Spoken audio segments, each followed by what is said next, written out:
This answer is powered by AskQuesty.com. Get help with your Squarespace questions or tasks on demand. The website. I would like to reload it. I'm going to show you the problem, right?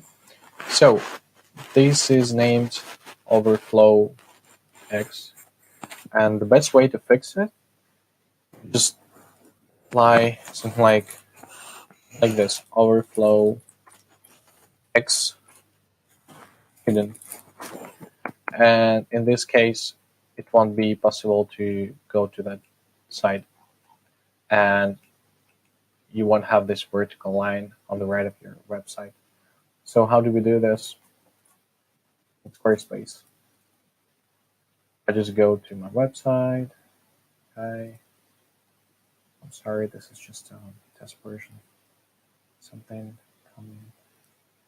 coming.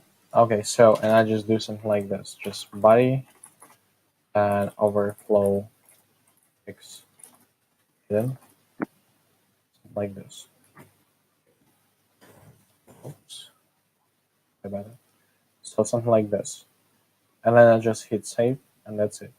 Maybe if it doesn't work, you just can add something like important property. It'll work 100%.